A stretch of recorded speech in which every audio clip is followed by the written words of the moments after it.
And with that, we're live. Greetings. It's me, Robert Phoenix, and it is 12:15. Running a little bit behind today. Friday's one of those days where I wouldn't say I get lazy, but I'm waking up Tuesday through Thursday, usually between 5:30 and 7 to get all the shows together. So it's just like Friday comes around and go, I think I might sleep in a little. I might take it a little easier on Fridays, which clearly was the case today. Last night I came home and I watched Jason Whitlock's show, which I want to talk about today, and then I fell asleep on the couch, and I didn't wake up till about 2:30 in the morning. So I'd already gotten a bunch of sleep, but I knew I needed to go back to bed, but I wasn't tired, so I got on Twitter and I was sending DMs back and forth with Russ Winter. It was easy for him. I think it was like 8 in the morning, 9 in the morning for Russ. He's texting me back over a cup of coffee. And but for me, I was like, oh man, I'm in this weird space between being kind of asleep and awake and trying to be cogent and type out a few lines. That's not always easy. Not as easy as it seems sometimes. But so I did but then I woke up and it was like, I don't know, 8:30 or something. And then I just, sort of, I farted around. Some days you have to fart around a little bit. And oh, look who's here. The man. Come on. I need a guest today. Here he is. The man. Look at him. Yeah. And Peach, you're getting along just fine, aren't you? Just fine. It's a May-December romance with Jasper and Peachy. So anyway, we're here, and thank you for being here. So the loose format of today's show is I'm going to talk about a few things because I realize that I don't always do like a 15 minutes of flame style show, except we're on the website, on the FARcast site. And mostly this channel is more about astrology with the astro weather guests when we have them on the Friday FARcast, serious sports on Monday night with the great Al Dog, and then Sunday night Astro Live, right? But I realize I don't do like a kind of a news, meta mash show here like this every much. So every now and then on a Friday, when the guest seat is a little vacant, we can kind of crank this up. And I also want to save some time for some interaction and calls. And you know how we do that. We put the StreamYard link inside of the text box, and then you guys can jump on that and you can talk whatever you want to talk about. That's it's up to you. There's no agenda. Let's see, who do we have here? Let's see. Let's check out the crew. Of course, my man is Michael. Michael is here. Melissa Stanton. Thomas Jordan. He's here. What's going on, TJ? Trish Yamamoto. Excited for the show. Well, I'm glad. I'm glad to be here and do a show for you and with you. Jackie Delario, snow day in South Jersey. Monica Farrow. You know what I saw the other day? It was one of these fucking TikTok videos. I guess it might have been somebody in the South that might have gotten some snowfall. And I said, do y'all do this in the North? And what they did is they brought in a bunch of snow in like a baking pan, that's what I'd say, a baking pan. They packed the snow in the baking can, and then they started to add all these ingredients, like vanilla, I think sugar, um, I don't know, maybe some other stuff. I forget. I think they might have added I'm just guessing, like powdered cream, right? So they added powdered cream, they added vanilla, I think they added sugar, and then they stirred it all up. They stirred it all up, right? Because it's frozen. And then they kind of, went over the top and smoothed it out. And then they shoved it in their freezer.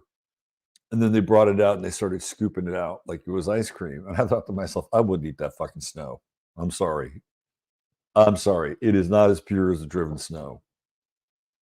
I thought it was a funny video, though. Do y'all do this up in the north? I don't think they all do that up in the north. That was my take. Let's see. Lana Labonte is here. What's going on, Lana? Oh, here we go. The Muse Memorandum. I was on with JJ a couple days ago.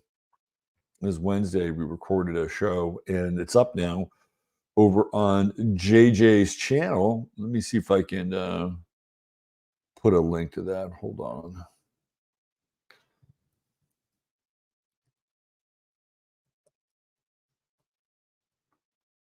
The Muse Memorandum. I love that name for a show. And I'm just going to put the channel link here because she has a bunch of great interviews. A lot of very artistic type people.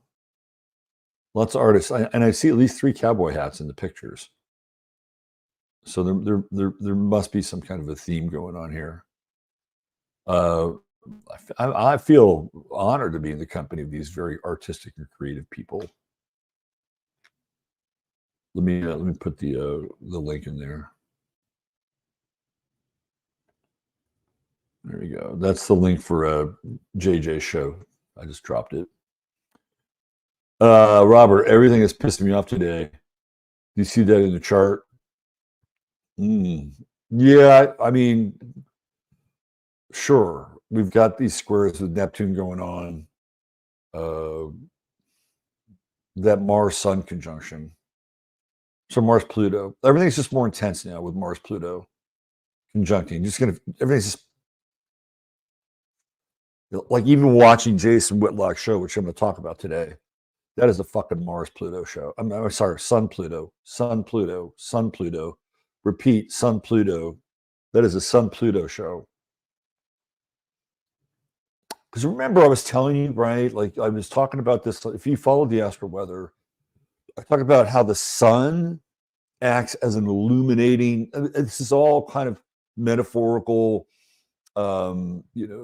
symbolic, right? But we live in a world of symbols. We live in a world where these energies are what's the word I'm looking for? These energies are a lot like sigils in some ways. Not in a way that you would use sigils per se, but they're kind of like that, and that the energies themselves and the symbol themselves contain energy. And it's what we interpret them or how we interpret them. They have energy. And then, of course, there's the planetary action. So I was talking about how the sun is illuminating the darkness of Pluto. And that is exactly, whoops, I gotta get back here. That is exactly what happened last night on Jason Whitlock in Fearless. He had E. Michael Jones on his show, and I was like, one of those cartoon moments, what? I had tweeted to Jason when Royce was on a show. I don't think Jason read my fucking tweet, but numerous times, you got to get E. Michael Jones on with Royce. Because Royce is really bright, really, but there's certain things that Royce, in my opinion, either doesn't understand or he kind of conflates and sort of reinterprets the meaning of things, doesn't always sink his claws into the historical context of certain, not in all things. I'm not saying Royce has a pretty good grasp on history, but there are gaps, and I'm just thinking, man, E. Michael Jones could fill in those gaps with Royce. So I put it in the comments or send him a tweet. I had nothing to do with him showing up. So somebody else got to Jason with E. Michael Jones and started sending him Jason E. Michael Jones's books, which are pretty amazing books. And the subject of the show last night was how Jason is on this thing about like lust and the sort of the social programming around lust and the social programming that goes along with things like pornography. And I think Jason is got some, and he's admitted it, like skeletons in his closet about how he has allowed these things to rule his life. And he gets to work a lot of that out on Fearless, right? And he's pretty open about. He wouldn't say that he had an addiction to, like, I don't know, like Instagram models or going to strip clubs, but he certainly implies that it was a problem. And so he's been on this track about how things like sex, sexuality, promiscuity have been weaponized against the everyday person. He's not wrong. He is not wrong. And the idea, sort of the overarching idea, is that once you introduced things like pornography into the quote unquote straight heterosexual community, it was sort of like the infantry was coming for the next level of that, which was, and again, sometimes people get on my case for talking about this. And there are people who watch this stream who happen to be gay or bisexual, and like, that I'm not here to diss you as a person. What I have a problem with, and I think that would be shared amongst people who I'm talking about, is how that is being weaponized and used to destroy the fabric of society. What do I mean by that? When you get a 6 or 7-year-old or 9-year-old in elementary school, and there's a book and it talks about pornography, right? Or these books are real. And I used to go to the city council meetings and the school board meetings, and there was a big freedom of speech meeting that went down at the school in Fredericksburg. And the editor of the newspaper, his wife was there, and she was a total pain in the ass. And the progressive, what I would call the progressive contingent. And then their thing was that, well, you can't burn books, because once you burn books, you're infringing upon the Second Amendment or the First Amendment. You're infringing upon the First Amendment. And so they're taking this strident fucking First Amendment stance. And they're basic. It's a total Saul Alinsky move, right? You're going to use the virtue against the people who are trying to hold the line and use their moral character or their virtue to demonstrate what's wrong. So again, it's like weaponizing the same kinds of ideas, or I would say, like, American principle against them. This is a common tactic that the left will always indulge in. So they're showing up as free speech advocates, right? The freaks are showing up as free speech advocates. And then how, it's a slippery slope. And, and the Constitution is a big deal for these people on the right, right? They're all constitutionalists. And so they're basically saying, oh yeah, look, what your Constitution says. Now you're fucking with your Constitution. But I heard these people that were on the right, and these were books that were available before any of the YouTube videos showed up, with people reading these absolutely sordid stories inside these books. And it's weird, right? Because it's just such a strange culture mash. Because you had this one group, clearly on the progressive side, who were championing free speech and talking about the Constitution. And then the far right, the people who are there to bring attention to this, they're reading the smut. It was just fucking weird, right? It was like, I mean, you guys are all kind of on the same page, but you're really not. And it was just this weird inversion and role reversal. But I heard those chapters, and they're horrible. That's what I have a problem with. Well, you could say, well, would you have a problem with, that same thing happening, but everybody was straight in the story? Actually, no, I wouldn't have a problem with that. I would not have a problem with that. And one of the things that, because we're all evolving, I hope we're all evolving.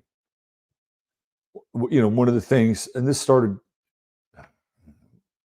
it's part of my journey, probably started about 14 years ago, where I really began to look at and question a lot of things in my life. And just how I, kind of took them for granted in a lot of ways, or didn't pay enough attention to the parts that were meaningful. And, and I could see where, I had been manipulated from, like all of us, from a young age. You watch TV and there's all these images of beauty on TV. So for me, as a young boy, I was very cognizant and aware of the sexualization of the female form in commercials, and if you look at the commercials in the 60s and the 70s, I would say that they probably lean more into what people would call sexist territory, right? So they're accentuating the attributes of a woman, and eventually that kind of changes a little bit, right? You get into like the whole women's lib movement. It's all about empowerment, but it doesn't change it completely. So, as a young man, that's what I'm raised on. And then, of course, Playboy is floating around in the background. Oh, Playboy, Playboy, Playboy, Playboy, Playboy, right? And my parents took me to a lot of very adult-themed movies that had somewhat, at times, I wouldn't say gratuitous sex scenes, but there was, there were boobies involved for sure, And again, that's all part of the milieu, right? I remember watching, was it Get Carter with Michael Caine, and there's a scene where he's talking to his girlfriend who's married, and she's at a party, and her husband's downstairs, and she's upstairs, and he starts talking to her and starts, telling her to play with her boobies, and she starts, touching herself with her boobies. It's probably about 10, 11 years old. Like, wow, that's hot, right? I mean, who wouldn't? Your testosterone is going up, and you see this stuff, right? It was just baked. It was baked in everywhere. And then, of course, the Playboy and the Penthouse era comes in, and I think it's so damaging. It's so damaging for our society because, and I'm not a feminist, but clearly it objectified women. That doesn't mean that you can't appreciate a woman in their beauty and their form and their grace. It doesn't mean you can't do that. I mean, why would you deny that? Because, or whatever attribute that that person is exhibiting that is found attractive, right? I'm just putting it into kind of a generalized perspective, the generalized definition. but it destroyed everything, And so this E. Michael Jones and Jason Whitlock get into this on last night's show, which I just downloaded because I'm not sure how long it's going to stay up. And then, and I've talked about the development of the birth control pill and how it's a game changer. And E. Michael Jones, who's an avid Catholic, they went after contraception first, right? Like they have these incremental battles, these incremental cultural battles. Contraception. For a long time, the Catholic Church was anti-contraception because you were fucking with God, right? You don't do that. You're essentially playing the middleman or the middle woman in the role of the creative act. And by doing that, you are denying God. So the idea, of course, is you take your chances and have a family, have kids. Right. So he talked about that last night and how contraception was the first hill that the Catholic Church died on. I'm not Catholic, by the way. I was baptized, but I've never been practicing anything for any period of time. And then after that, Vatican II comes along and, everything changes. But we have these incremental changes in our society. And I realized at a certain point, right around the beginning of the 2010s, just how manipulated I'd been. And also, based on the ideals, because, Playboy is one of those things where it's like, oh, it's so cool. And look, you can be, a swinger and this lifestyle. And, of course, you have the penthouse version of everything. And all that just kind of rolls right into all the porn that gets produced in the late 60s, early 70s, and all these porn theaters start popping up everywhere. Everywhere. Like it seemed to me like every town had at least one theater that showed X-rated pictures. And where I lived in San Jose, I think we had about 3. San Francisco was, Sin City. And all this happens relatively quickly. And E. Michael Jones basically makes these connections going all the way back to Hollywood, where the original producers of, well, still are to a large extent, were Jewish. And the movie, like there's a really interesting time in Hollywood where there's a pre-code Hollywood, and movies some of them were very salacious, and of course on purpose, because again, the theme here is using sexuality, and I'm not talking about healthy sexuality. I'm talking about like a distorted sexuality and pornography as a form of propaganda and control. Like if you could control somebody's libidinous responses, you got them, right? It's the most basic and fundamental urge. And you can sell them anything because the idea is that they want to look better, look nicer, right? Because it's not just about finding a mate and having a family and all that stuff.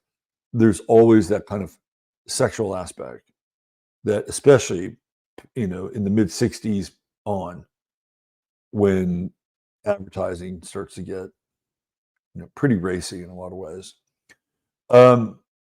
So that's the point that E. Michael Jones is making. And so what happens, because you had sort of the vaudeville, right? You had vaudeville, and then you had this sort of group of people who would have these shows in New York, and they weren't Broadway shows.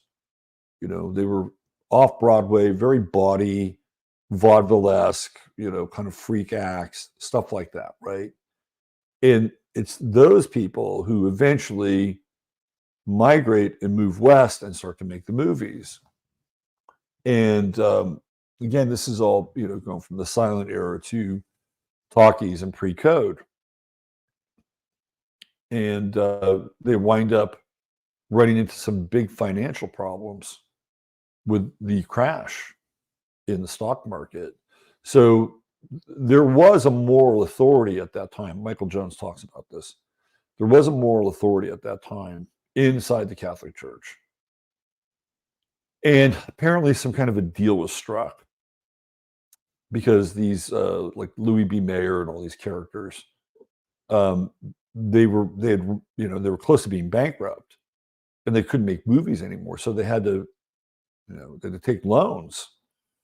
And I think the loans, so I think it's a weird kind of cosign between the mafia and the papacy. So I think the mafia loaned, this is according to Michael, those filmmakers money to keep their operation afloat. But in order to do that, they had to sign off on the movie code, which meant that they couldn't do certain things. Like a kiss could only last so long. And this stuff lasted for a very long time until the 1960s. And then you have Vatican II and the Reformation of the Catholic Church, and not in a good way. And so Michael Jones believes that this is where it's going, right? This is where this is the point where there's a new deal. The old one is over, and it's just in time for the sexual revolution. And that takes place on TVs, commercials, movies, and to even music. Although at that time, music was just more sonically inclined. But of course, sometimes the medium is the message. And E. Michael Jones said something very interesting last night and very provocative, which I thought was speaking directly to Jason's audience. And we've talked about this before. I've had Russ on here. We've talked about it. I've done shows on it. And it's the creation of the NAACP. And the NAACP was created almost entirely, with the exception of W.E.B. Du Bois, almost entirely by American Jews and some WASPs who were communists. This is the roots of the NAACP. And according to E. Michael Jones, the NAACP, or not the NAACP, but there were people who were they were scared of Marcus Garvey, who was a contemporary at that time. And Marcus Garvey was a back to Africa guy. Now, some people will tell you that Garvey might have just been playing a role in the whole thing. I'm not an expert enough to get into the weeds and start, slicing with a razor blade to understand the interstitial relationships between some of these people. And who knows, maybe Marcus Garvey was and didn't know it. I don't know. But on the surface, he was definitely opposed to the W.E.B. Du Bois model. So they had to create something to counter Garvey. Garvey was a kind of a black identitarian, but he was not looking for a handout. He was like, we want to create our own society, which eventually they did with the creation of Liberia. That's all Marcus Garvey and their capital, Monrovia. So you have a whole bunch of people that said, we're going back, or we're going there. Whether or not they ever came from there, that's a whole other story, which is for a different show. But that's all happening during the time of this creation of the NAACP. And again, this Marcus Garvey went to their offices. He said he didn't see one black person at the offices of the NAACP. So this is E. Michael Jones's contention, is that it was created to control the Black Americans. And so there's been this kind of, weird, like, I would say dark symbiosis, between these two groups, which I've talked about before. It's not the first time, I've gone down this territory.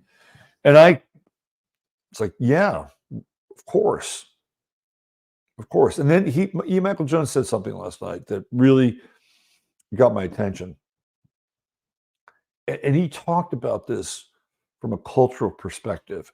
And I had always thought that the Harlem Renaissance was this kind of amalgamation of this American Black spirit, which was on some level, kind of more sophisticated than their Southern bumpkin brethren or whatever, right? Like, out of there you have like, jazz and the beginning of Black cinema, and you beginning of Black, literature, and so when you look at that Harlem Renaissance period, you're thinking, oh well, here's a group of people that are rising economically. They're able to understand the value of cultural expression, self-expression, et cetera, et cetera. E. Michael Jones says that was all astroturfed. It was all astroturfed, and it was a way, once again, to control that community.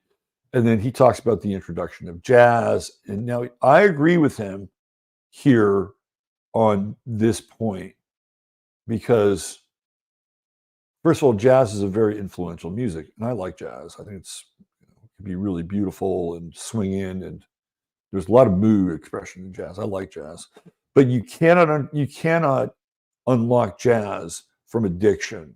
Addiction is a big part of the story with jazz. And who was I talking with? It was Hans with Last Week, which is a great show, by the way. You should go check it out. And we both talked about these cultural assumptions that we make, because, well, if you're going to do the thing, then this is what the people who do the thing that you're going to do, right? And we brought up this idea, well, if you're going to write, you're going to be a drinker, because damn it, all the best writers are heavy drinkers, like Hemingway. All the best writers are heavy drinkers. So, or Jack Kerouac, who's a heavy drinker. So of course, well, yeah, I better get drinking, because man, I'm going to get writing, right? Those are these cultural assumptions that we have. Not everybody falls for them, by the way. Strong-minded, strong-willed, clear-headed people will not fall for those things. But you move that forward, right? And it's like, well, I'm going to be a jazz musician. Well, what do jazz musicians do? Well, they shoot heroin. They smoke reefer and they shoot heroin. And again, it's one of those cultural assumptions. This is what you're going to do. And this is exactly what happened. And the Harlem Renaissance is sort of like this Disneyland that's created so it can be infiltrated.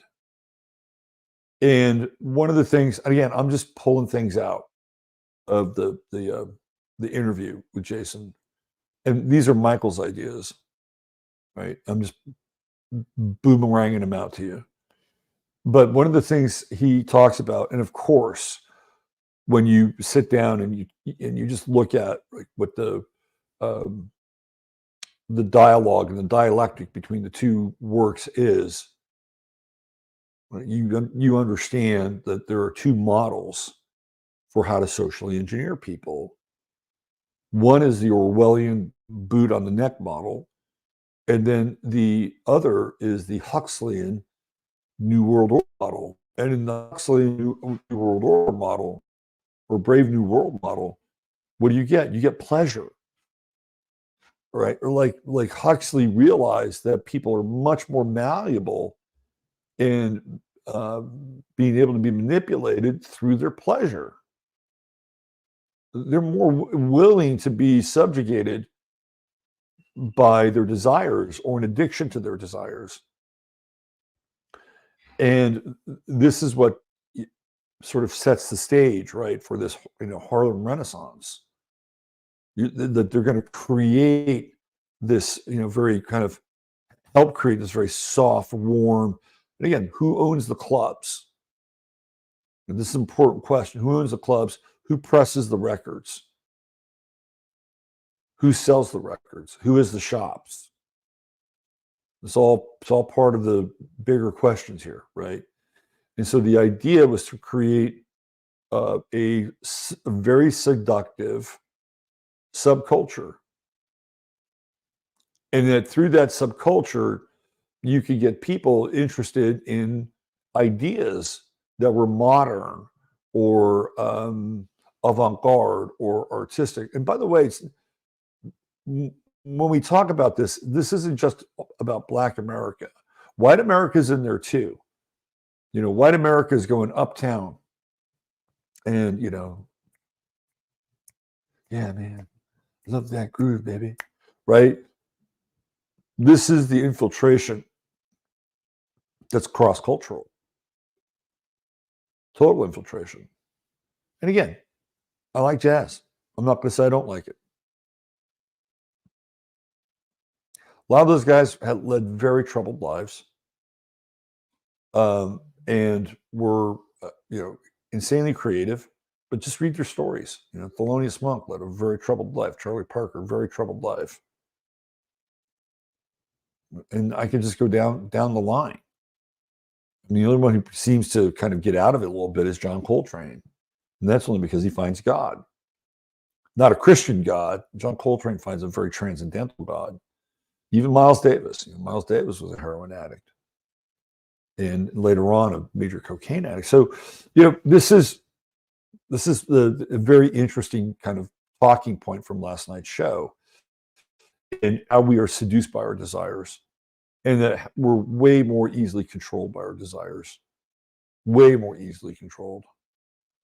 Because and we'll use this as like a talking point, because we're going to talk about Davos. I wanted to go over Davos a little bit too, as it wraps up.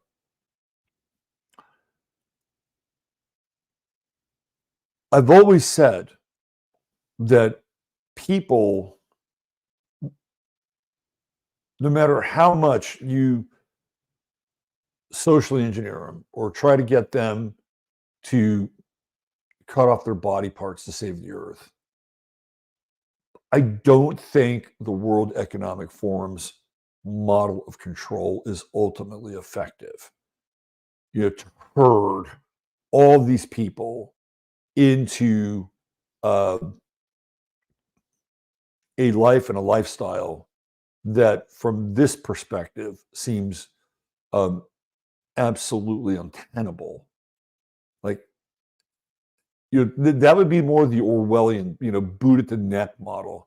Like, you're gonna fucking eat this, cockroach milkshake, or you won't get your social credit chits for the next month or whatever, right? You have a smart little cup that measures how much of that, cockroach milk. I mean, that's the Orwellian model. And, and I think if they, and I've talked about this before, if they can get people to co-sign on that, well, they will. They will. So you want to fall for that? You want that life? You think it's really good for the planet, and you're willing to sacrifice everything because of that? Well, have at it. We'll give it to you. But I think most people would reject that. They would reject it. And who knows? Everybody's got a breaking point, and at some point you may be just fucking starved, and you're like, give me the milkshake. Give me the roach milkshake, just to make it strawberry. Right? But getting people to succumb or abandon their will and dissolve their discernment, you get them involved with something that looks good and feels good. That's the easiest thing to do, right? So you create a model where people say, "Oh yeah, I love this. Oh, this sounds great. Oh my God, yeah, easy, good, right? Yeah, I love it, right?" So, how this thing is being sorted out, and I'm not even talking about sex now. I'm talking about like ideology and lifestyle and belief. So if somebody else came along and said, we got a better idea here. And on the surface, it sounds much better because it checks all these boxes.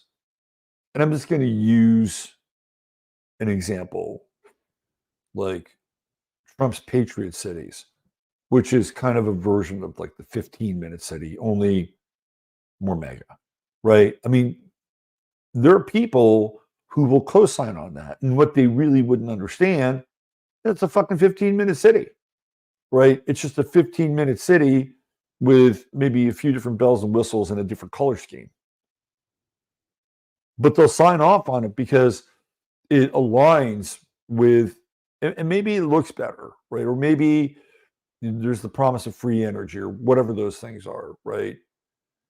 And that's how you really herd masses of people. You create a solution that is better for theoretically more people to co-sign on. That's the Huxley world versus the Orwellian world. And those models, I think, are sort of commingling and competing against one another. They'll give us the Orwellian world if we let them. But if we don't let them, we got this other world that you can step into. Doesn't that feel much better? It's basically the same world. They're just seducing the individual to abandon some of their principles. And one of the things that comes up with, I'll just give you an example. One of the things that comes up with Trump, with the whole Trump paradigm, is this quantum money system, right? It's a quantum money system, and it's theoretically gold backed. So we'll just, we'll put it out there, whatever that means. Wherever they're getting the gold, it's theoretically gold backed. And the quantum money system is a form of digital currency, right? It's a form of digital currency. And one of the things that it does is it has a built-in intelligence gathering component to make sure that the bad guys aren't spending their digital currency on bad things, right? Like the first line of evidence would be, well, you can't spend that money on adrenochrome or kid because guess what? You're going to get tracked, right? You're going to get tracked. So all these bad transactions will show up and then they'll go get the good guys or they'll get the bad guys. And on the surface, it sounds very good, but it's the same thing as the other thing. And there's no guarantee. And let's say you get Trump for 4 years and they're somehow able to pull this off. There's no guarantee that whoever follows Trump will use it for the same thing. Because we have these transitions in power. And quite frankly, I don't want anybody, even if it's for theoretically the greater good, I don't want anybody knowing what I spend my fucking money on. And they do anyway when you have a debit card. So it's like, well, I have a debit card. I know, but I can choose not to use that debit card. If I want to, I can pay cash. I can have a private transaction with somebody. Pay them cash. Well, what are you afraid of? Are you afraid that, what are you hiding? Then you get that shit. It's like, no, I just don't want it. Even if it's supposed to be better for society and it checks that box, and the people on that site will say, yeah, that's great. That's a great way to stop these things. And of course, because we're not them, it's not going to affect us. We're good. No, that's not true. That is not true. You're still being scrutinized. you're still having potentially some artificial engine make a value-based decision on whatever it is you're purchasing or how much you purchase or whatever those things are.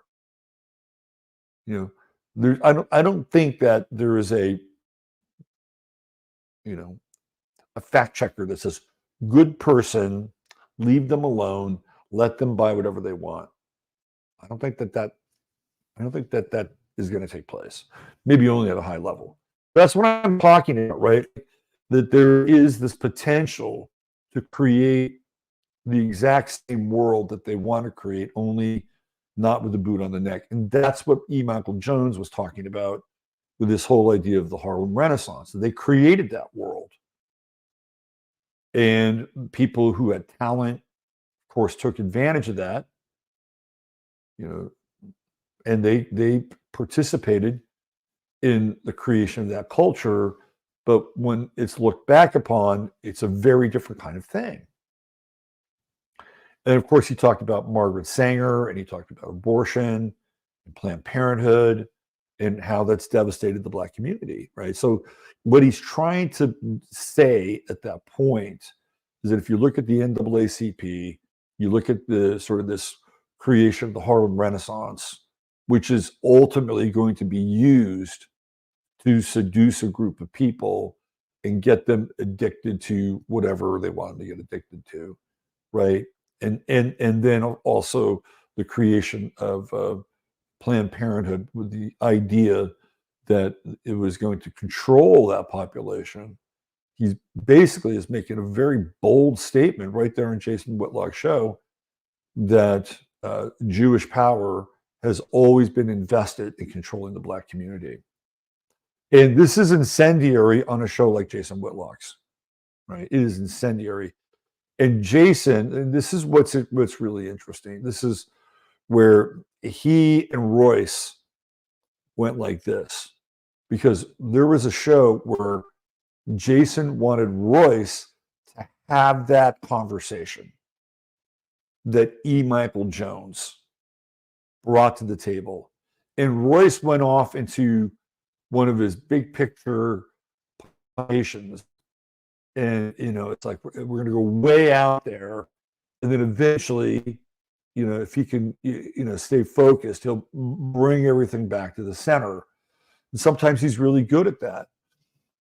But I could see where Jason was like looking at him like, where are you going with this? I'm asking you a question. Royce didn't want to answer the question. Now, whether or not Royce wanted to answer the question because he didn't want to answer the question because he thought it was a mundane question and wanted to make a much bigger point, which could be fair, or maybe he just didn't want to answer the question because for whatever reason, it might get Royce in hot water, right? And it was after that show that Jason and Royce parted ways because of how Royce actually answered that question. E. Michael Jones comes in, lays it all out, and Jason's eyes are, they're like those cartoon eyes, it's like this is exactly what he wanted and what he's getting from E. Michael Jones. And E. Michael Jones has been on this show a couple of times, and I've always appreciated his work because I think in a lot of ways it's really fearless, and the thing about E. Michael Jones, wherever you fall in this camp or in this position, he backs everything up with facts, right? He's a college professor and he backs everything up with facts. So one of the things he talks about in Libido Dominandi is, again, the big idea that we are controlled. We are controlled through sexuality, and it is, and of course, there's a particular group behind it that is pushing the control mechanism. And one of the things he talks about, and this is all true, by the way, is that there was one of the incursions into Gaza. I think it might have been 1974 or something like that. And the IDF went in and blew some shit up and basically kicked doors down and said, like, we're here. and we are the sheriffs in this town. And it was on the surface, it was a very demoralizing event. And so what they did, they being the Israeli government, is they started to broadcast porn onto Palestinian TV. Like whatever station they had, right? It was porn. And they were, again, so you have this experience, right? It's all trauma-based programming. You're kicking down the literal metaphoric door. And then there's a lot of trauma and people don't feel real safe, whatever. And then you hit them with a bunch of porn. And that's exactly what happened. And he talked about this, and it's all provable, by the way. This is not fiction. And he uses that model for a larger model, right? And there's in our society, there's hardly any place you can turn without bumping into it. And I feel like that show last night was the most fearless thing that Jason has ever done. He may lose his gig over it. When you go through the comments, and not everybody likes Jason, by the way, and I don't think Jason gives a fuck. That's one of the things I actually admire about Jason, because he's been called everything from a coon to self-hating black to porch Negro, and I'm being kind when I use the word Negro, or house Negro. I don't care, right? I think, and it's not that everyone has an agenda, and if they tell you different, they're wrong. Everybody has an agenda. And you have to have an agenda. An agenda is kind of a plan. It's kind of a map, right? And there's a difference between having an agenda to get things done and then have an agenda to manipulate people, or an agenda to promote yourself in a way that would be disingenuous while also making other people's lives more difficult, right? There's layers of agenda. Like today I had an agenda and I was going to do this show. That was part of my agenda. And part of my agenda was, how do I bring together all these different pieces of information so that it's relatable? And some of these topics are very highly charged. But I'll tell you this, they're getting less highly charged. Do you know why? Because we're talking about it. We're talking about it, and we should be able to talk freely and not have any clamps on free speech, right? We should be able to talk freely. Somebody said something about Jason on my Twitter feed yesterday. I didn't like it because the word that he used for Jason is not a word that I don't use that. If you want to use the word, you want to use it in a literary context. And I'm talking literary context to portray a character or a theme or whatever it is. Every single word that's a part of the language should be available to be used, right? It should be. But this is where I think language should live in. And I'm not going to censor it. You can say whatever you want, right? But for me, I'm not going to indulge in the word. Not because I don't want to get canceled and like to show off that, look at me, I'm Mr. Free Speech guy, and I can say this word whenever the fuck I want. Because I think it's an abhorrent word. And I don't have any real estate in the black community, but Jason says, he doesn't use it. And he's been on the record why. They can use it if they want. They've got the copyright to it. But is it really, advancing the cause? I don't know. I'm just saying that, if I, like, I guess I could call myself a cracker or whatever. Hey, cracker motherfucker. What's up, cracker? I can say that to another white guy. But why would I even say that? Maybe out of jest. If you're Italian, hey, you what, motherfucker? What's up, you what, motherfucker? Right? I mean, are you going to do that? Another Polish guy, hey, you dumbass Polak. I got, if you're two Polish guys, I got another Polish joke for you, you dumbass Polak. I just don't, we can poke fun at ourselves, and that's fine, right? But no, we got to get to the next level here. We have to get to the next level without people telling us that we can't do certain things, and that's the hardest part, right? Because then you have to have some level of accountability around all of this, right? You have to have some level of accountability, and you want to use a word, use a word. That's your prerogative. But here's again, this is the kind of the Gordian knot or the paradox, right? By saying that you can't use a certain word, you're ultimately also saying you can't talk about certain things. Because once you go down that path, then you're allowing. So it's just a personal choice. If I was a writer and I was writing, a story about, I don't know, two guys in Vietnam, one guy's black and one guy's white, and the white guy, is from the South, and he's getting on him. He's calling him end this and end that, and maybe the guy saves his life. I mean, there's creative context with language, and I wouldn't have a problem with it. I mean, if you want to use it, it's fine, whatever, right?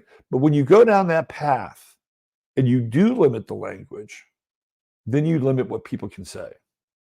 It's not just the word, but it's the ideas. And that's where we are now. We're and it's becoming more and more evident. Like this thing in Israel is huge. It's enormous because it's forcing people to talk about very uncomfortable issues, right? That cannot be avoided. Of course, when you go to talk about them, or you do talk, you're running right along the anti-Semitic train track. It's the first place they go, right? You can't even talk about Zionism. And, E. Michael Jones is very clear that, Zionism is a very old idea, mostly, and he thinks it's mostly dead. Or what was he talking about? Neocons, not Zionism. Anyway, it's a great show. I highly recommend it. And it is sparking, a very polarizing dialogue. But if you're willing to hang in there and listen to what E. Michael Jones says, and then bring the ideas up and have a higher conversation about it, you even have a higher conversation. You just have the conversation at the conversation's level, and I think it's very important. And again, I've talked about this before, and my stance is that if you're a member of a so-called group, right? If you're a member of a so-called group and you're a representative of a so-called group, then you should look at that so-called group. And if members of your so-called group are acting not in the best interests of your group, you need to acknowledge that. And you need to address it, and you need to call it out. I've called it out before. I'm so-called white Anglo-Saxon Protestant male in this earth suit, in this body, and I have, been on the record and say, we've been sold out, right? There are people who theoretically represent us, but really don't, who have sold us out. Whether it's, members of the so-called Christian church or the Catholic Church, right? There are betrayals across the board in that world alone, right? Just in that world alone. Like they couldn't hold the line. They couldn't hold the moral line against this impending predatory system that was getting ready to sharpen its knives and feast upon us. They couldn't hold the line. And in fact, That's like, open the gate. Look at immigration. Who do you think is making all those decisions in the European Union to allow the swarm to arrive? It's all their people. Their people. That's a betrayal, right? So, and it's like, if you're one of those people, or, you have to look at them and say, they're not acting in my best interest, and I need to say something about it. I've often talked about Freemasonry and how Freemasonry seems to be some high-level system of betrayal, right? And so every race has, theoretically, if you are a conscious and aware person, you have to step back and go, this is not good. Does it denigrate the entirety of the group? No. And again, I don't really identify with this, only to the extent that I am it. But theoretically, me and people like me are the root cause and trouble for everything. And everything we do is rooted in racism. And you better fucking, stare at your navel and admit to it, or else you're still going to be part of the problem. Okay, so you're asking me or somebody like me to go in and, go down that, stinking rabbit hole or whatever. It's not even a rabbit hole, but just go down that path, and then come out the other side and go, oh yeah, you're right. I was just so unconscious and so unaware. Well, again, if it's incumbent upon people like me, or theoretically like me, it should be incumbent for everybody. Everybody. And I'm not even saying that we should do that. It feels like we need to move beyond that. We're starting to hear language about that now. People are starting to talk about this in a way. They're tired. They're tired of classification. They're tired of being accused of this or that or that. And it's not just so-called white people. Other people are getting very tired of this shit. Like, it is tearing our fucking world apart, which is obviously what they want to do. So we all have our role to play, right? We all have our role to play. And if you're really, really honest about, your so-called affiliation with a group, you'll look and say, not down with it. Not down with it. It's not making, our world better. Maybe it is. Maybe for you, you can go down that, that path, and you say, I don't give a fuck to make my world better. Well, good for you. All right, I wanted to talk a little bit about the Texas border situation, and then we're going to get into some live calls here if you want. Oh, the Texas border seems to be heating up. And look, where are we? We're 19th of January. The eclipse is in April. We're not far from the eclipse. We're a little less than 4 months out from the eclipse now. We're 3 months plus going to minus and counting. And all this that's going on right now at the border is in eclipse territory. And I have been talking about this for a long time. And that eclipse comes right up from Sinaloa, Mexico, where, of course, one of the 3 main cartels is located. And the eclipse itself looks like, once you complete it, it looks like a cross, right? We're just talking 2017 and 2024, the great cross. And I've put the graphic up where it looks like the Confederate flag. And it would not be a giant leap to make a prediction that this is where it starts in Texas. Just look at what's happening. There is a standoff at the border right now. And again, I don't trust Greg Abbott at all. He's one of these young leaders for the WEF. And I've gone through a story before. Greg Abbott could be playing his role to amplify and increase this balkanization. Maybe that's the role he's playing, right? I don't know if he just all of a sudden, found border Jesus, but it's clearly starting to line up like this. So what we see happening almost at the exact entry point of where the eclipse is coming, I think it's a foreshadowing, and there's a group of people who are going to have an event in Dripping Springs during that eclipse. And I think I'm going to speak on one of the days. And I know David is having an event in Austin.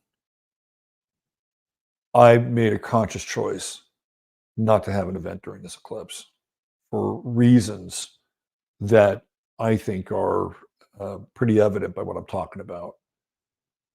This is not a ordinary eclipse.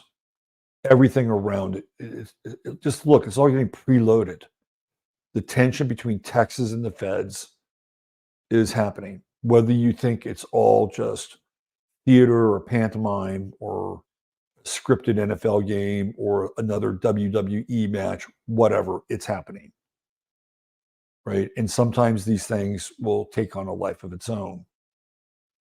What's interesting about the time we're in is that you have Uranus, which is in Gemini, and a lot of people don't understand, right?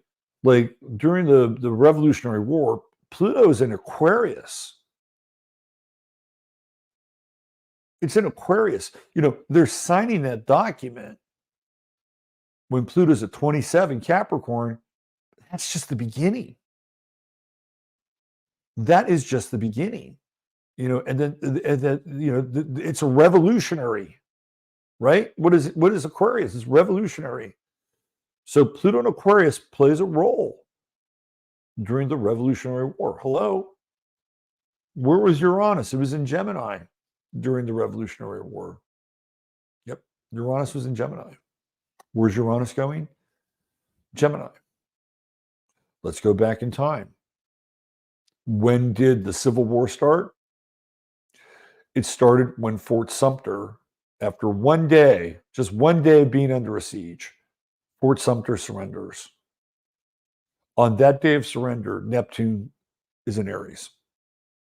So we have Neptune in Aries, Civil War, Uranus in Gemini, Revolutionary War, Pluto in Aquarius, Revolutionary War. Add it all up.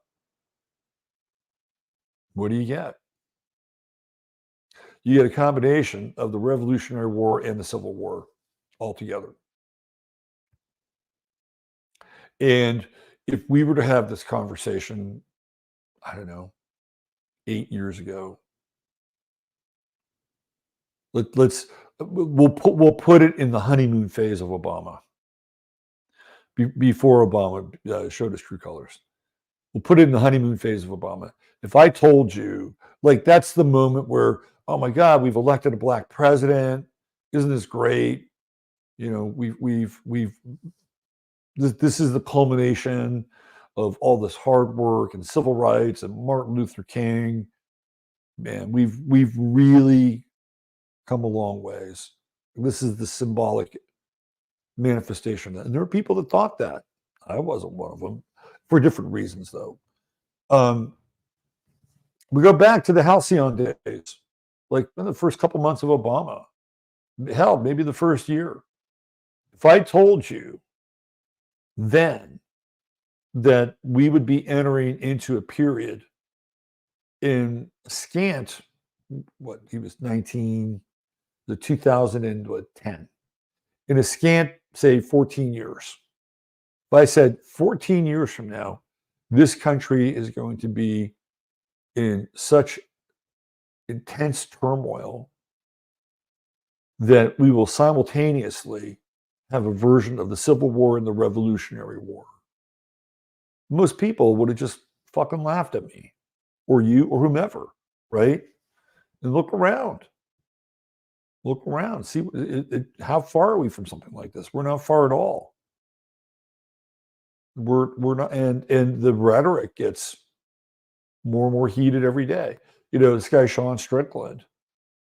Again, whatever your views on the situation, and I understand where he's coming from. He's talking about that again. This guy who is a journalist is promoting a certain lifestyle and a certain agenda, and he says, "You're the fucking enemy. You're a parasite. This is how we got here. It's because of people like you." I don't think he's wrong. The other guy may think he's, being more enlightened and more tolerant and, whatever, right?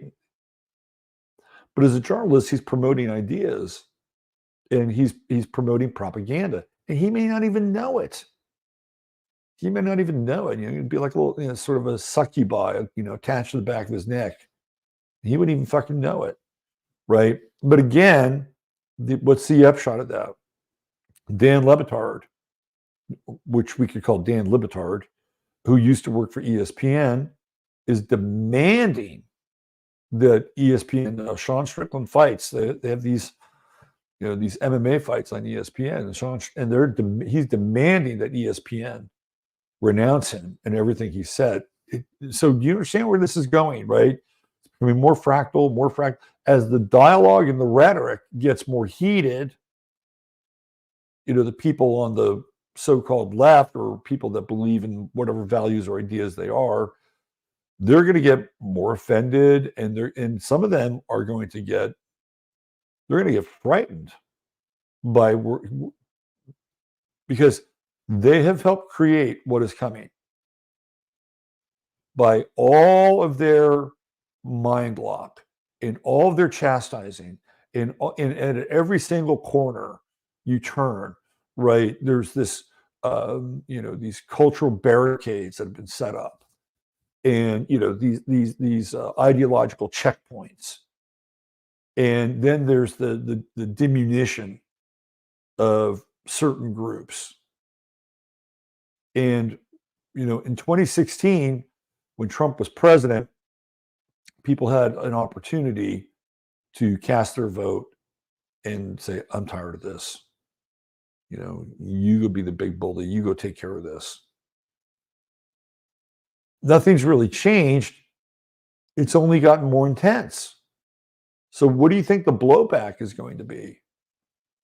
I mean, where is this tension going to get, I don't know, diffused? We used to have comedians that could do that, and they could diffuse the tension. But they can't even do that anymore because they'll be canceled. Because they'll talk about things, they'll bring up things that may be very funny, but somebody will be offended. So then what happens? You don't have a way to blow it off and laugh at it, right? So there were these cultural things that we had that helped us deal with some of the bullshit. And it's just building and building and building and building and building. And look, Civil War stuff is very serious. People don't understand how serious that is. And I know there are people that will romanticize it. Like, yeah, bring them on. Let's go. It's really not a scenario that's ideal, but it feels in some ways like, that's, and even if that's not where we're theoretically headed, like all of a sudden people just had enough, right? Or they need to take a stand, like, don't take my house, don't take my money. There are people clearly who will drive that. So it does happen. They're more than willing to do it, to drive that, a house divided, right?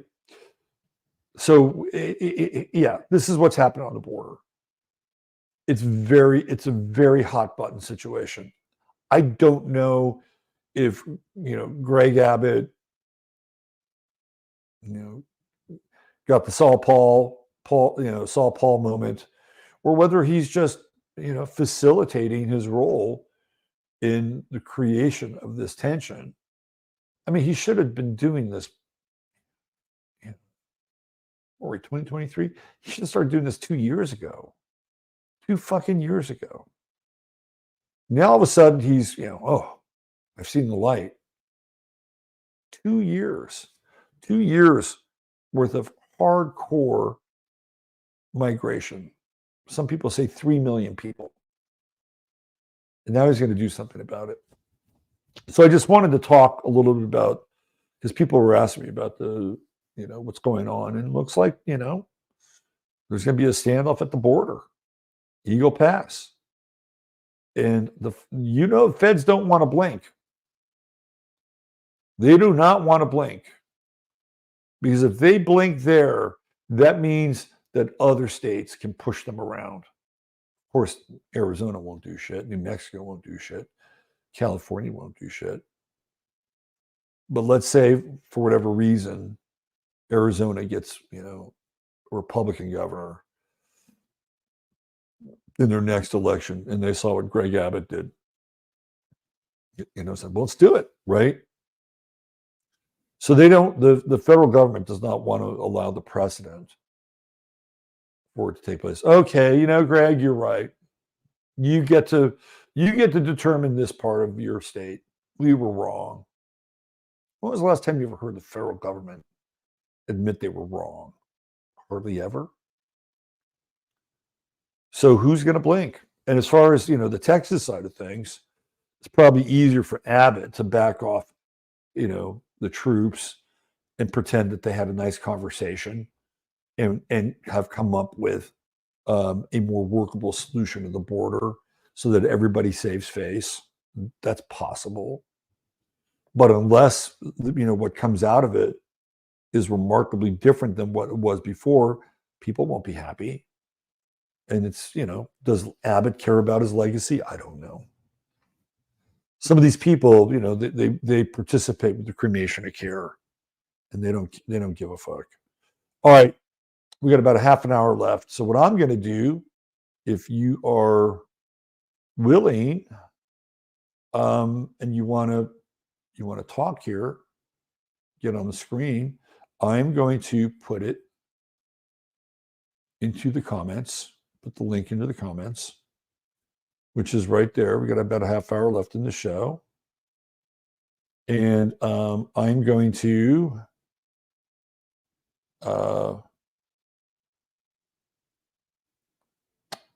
wanted to pin it, but I can't. So it's right there. I just put the link in the comment. All you got to do is click on that.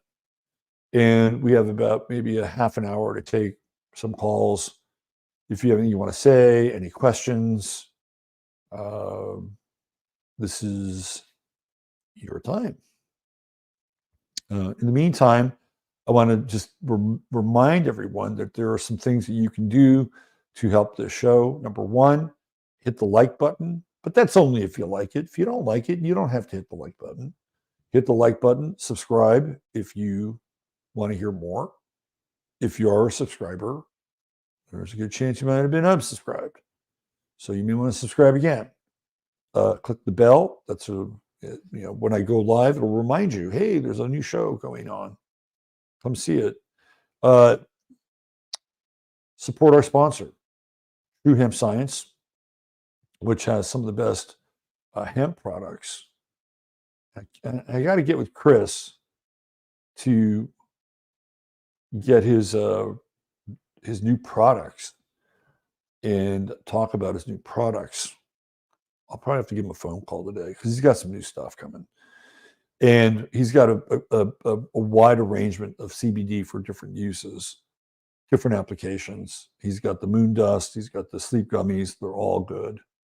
And you spend $100 or more, type in 15MINS, 15MINS, and you will get a free goodie bag with your order. $150 more, get you free shipping. And there's always a 30-day money-back guarantee at truehempscience.com. The other thing that you could do, if you feel like it, is you could buy me a coffee. And the link for the coffee is at the bottom of the show notes. I'm going to put the link back in the chat box. Debisu, all you got to do is just click on the link. You don't have to call. There's no. This isn't AT&T. It's just a link there. You basically come onto the show as a guest. That's it. It's that easy. We use call as like I don't know, like how we use Google as a term for search or Xerox as a term for copy. Right. So there you go. It's in there. He does have, well, some of his products contain, like not all CBD has THC, but most does. And some of his products have terpenes in them, which are one of the things that makes THC. So that is the answer to your question.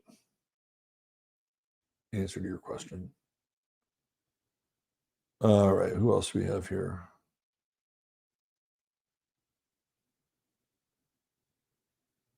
Let's see. Heather Botkin. Let's bring in Heather Botkin. Hey, how are you doing? I'm good, Heather Botkin. Welcome to the show. Hey. How are you? I'm doing good, just battling this cold for like 2 weeks. But thank you. Yeah. Where are you beaming in from? Wichita, Kansas. Wichita, Kansas. All right. So what's on your mind, Heather? Okay. So with all the doom and gloom with this upcoming eclipse, the eclipse is falling on my ascendant. And so I'm wondering if you take a look at my chart and see how you think it might impact me. Okay, I don't have to look at your chart, but I can tell you how it might impact you. So we're assuming you're an Aries rising, right? Oh, okay. Right, you're an Aries rising, right? Yeah, with Pluto on the DC. Okay. So I used to have this client, and she was an interesting person.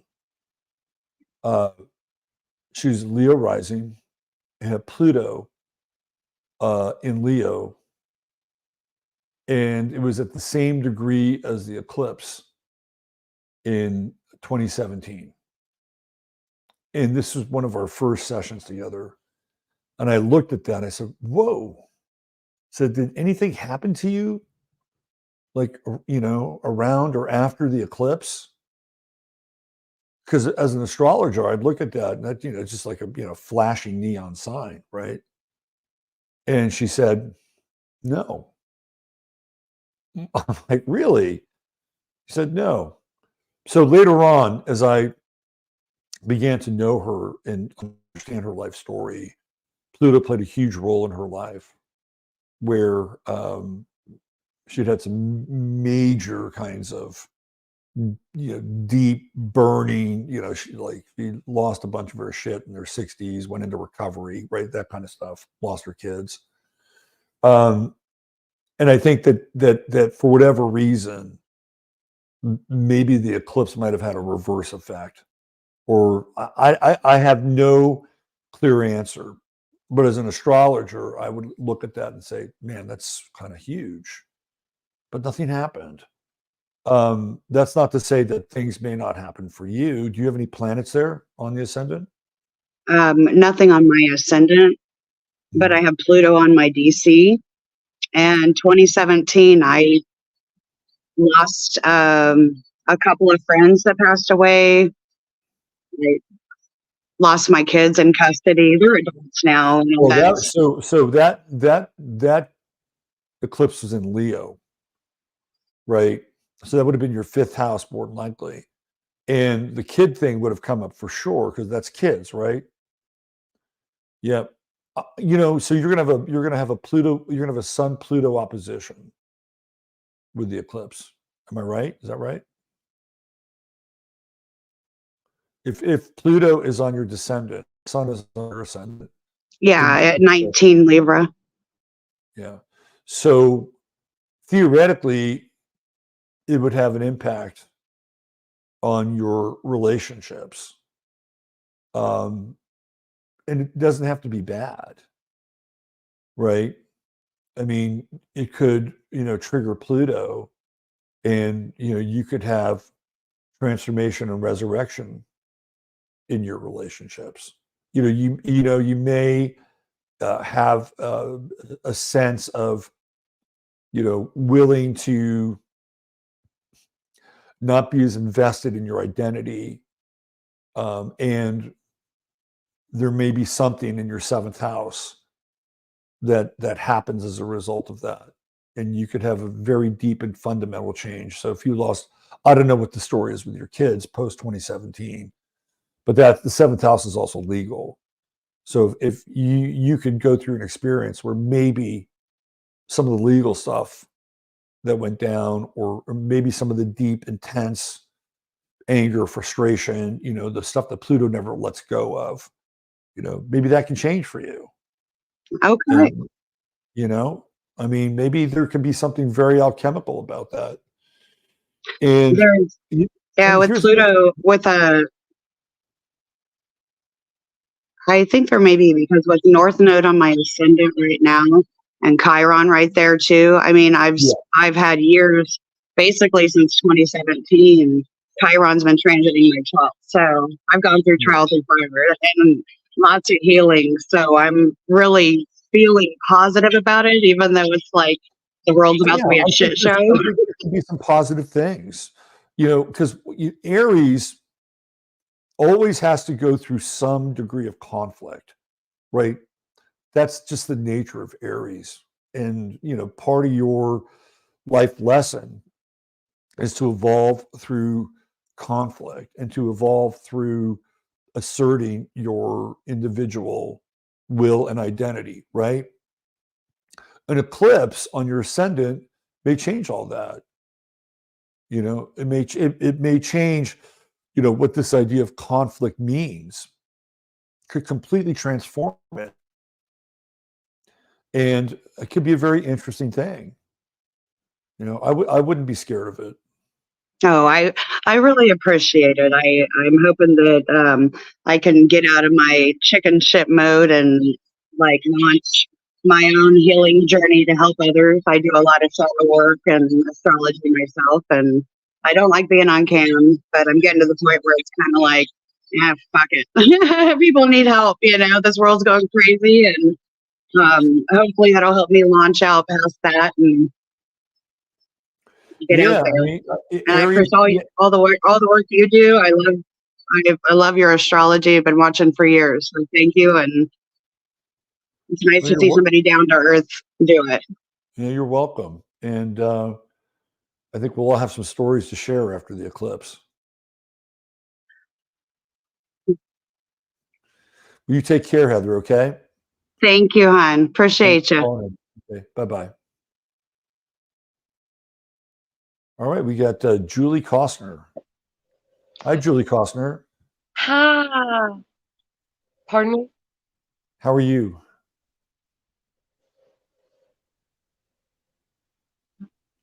Can you hear me okay? Yes. Yeah. How are you doing? You're on the show. I'm good. Is there a delay? Am I okay? Well, I can certainly hear you. You may be experiencing I can hear you. Yeah. So what's on your mind? First of all, where are you beaming in from? You know what?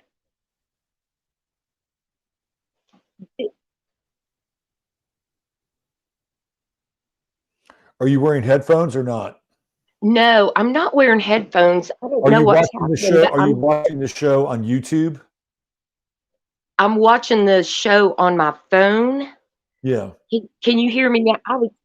Oh yeah. No headphones. Yeah, I can hear you fine. If you have if the show is on YouTube, it can be playing back to you. So I'm hearing this double. I don't know if you can.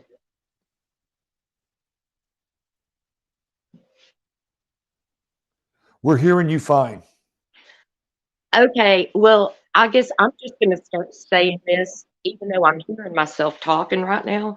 Um, um, I I'm really glad that you're saying what you're. Okay, I'm glad that you're saying what you're saying about words and people being able to have the freedom to use uh, that people can use.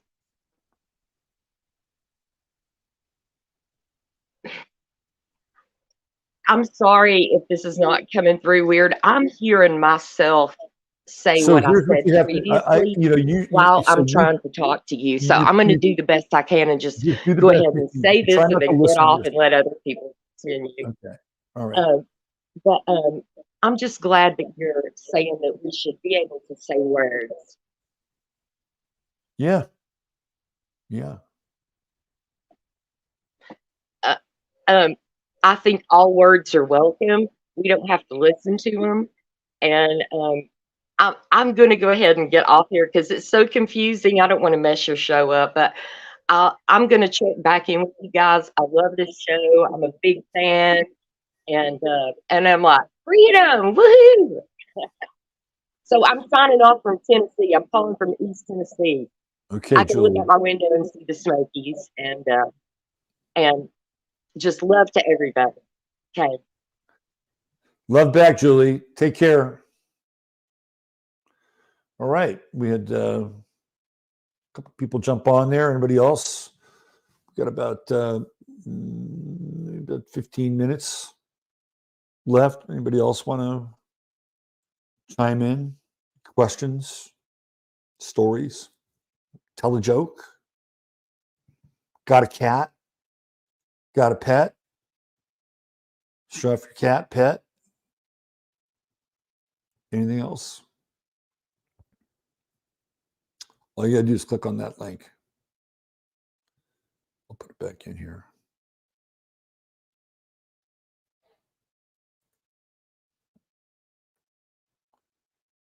There you go. Put it back in the chat box. Yeah, the language part is important. It's important, right? I mean,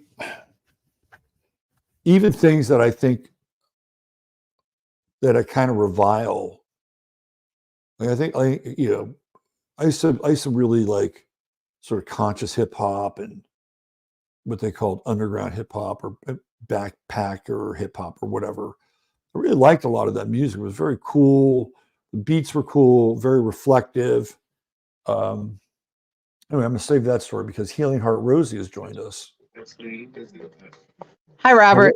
Hi, Healing Heart Rosie. How are you? Just call me Rosie. Sorry, wait a minute. I'll get up and walk around for a second. Okay. Oh my gosh.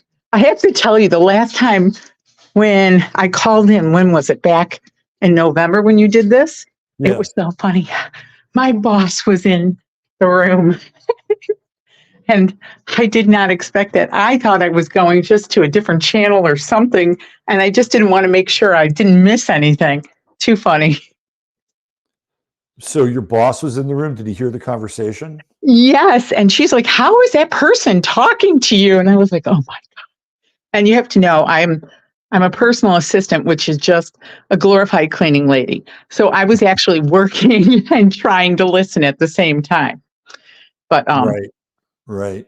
anyways, love the content, love the show. I've got to become a member.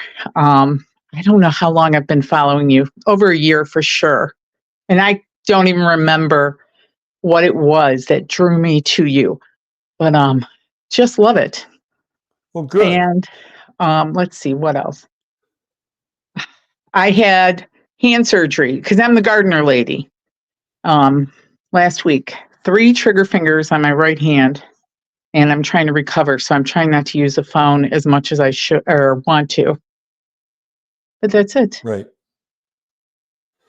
Well, good. Where are you calling from? We're zooming in from. We're beaming in from. Outside of Cleveland in Northeast Ohio. Okay. And we're having a snow day. You're having a snow day. Well, Is there anything else you want to say or any questions you want to ask or anything on your mind? No, I mean, I really, this week has been intense because I've been thinking about what I want to do moving forward and making sure that I'm on the path that I want to be on. And my job, even though I am paid extremely well, but I absolutely can't stand it. And after being there for almost 6 years now, it's time to move on, but it's just financially letting it go. So, I mean, It's I'd like, amazing. That's a theme this week with people I've been talking with. And it's like the golden handcuffs, and and it's one of those situations where you build a bridge to your next experience, or you rip the Band-Aid off, right? And only, I guess, the third outcome or third possibility would be something very synchronistic, where somebody comes into your life and says, hey, so and so is doing this or doing that, or needs somebody to do this, and might be completely different than what you're doing. You might say, hey, I like that, right? So yeah, there's always potential, right? There's always potential to resolve your situation. And sometimes resolving your situation may not be binary, one or the other. It may be some other thing, right? So what I have done in the past that I think for me has worked is I have a dialogue with, God, universe. And it's like, if I'm meant to be here, keep me here. But if I'm meant to do something else, and it allows me to continue to be able to pay my bills and live my life, then bring it on, right? Show me another way, right? Show me another way. And then, I think those conversations are useful, because all of a sudden you're kind of, setting the field for other things to kind of move in. It's not just always binary. So, a lot of times people get to these crises points with, should I stay or should I go? Right. yeah, And there can be other ways. Like the idea that the universe is theoretically benevolent and wants to work with you, or God wants to work with you so that you can evolve to your, highest application or uh, manifestation of self, I believe is true. Right. so do I. So why would that force or power or, overmind and intelligence not want that for you as well? Right. And so, if you begin to kindle that, you may be surprised what comes out of it. Okay. All right. I think I'll be booking a reading with you pretty soon. Okay. Well, just make sure you follow the instructions and either call me or text me. And You got it. that way I can get No, to you. all right. Okay. Sounds good. Well, All I right. thank you Hey, for that. You thanks for have a good, jumping on. all right. Have a good one. All right. You too. Bye-bye. Bye, guys. Okay. Oh, we have a special guest star today getting ready to come on here. Ladies and gentlemen, it's Madonna. No, it's Debisu. Debisu, you have to unmute yourself. No, it's Debisu. And turn your speaker down, or get me off your YouTube channel, or mute your YouTube channel. That's where you get the echo. You're still muted. Listen. Hi. There you go. Is that I working? think, yeah, you're No, more huh? Pippi. You're more Pippi Longstocking than Madonna.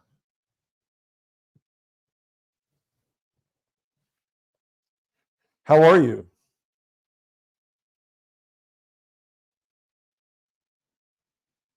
You're muted again. I don't know why, but you're muted again.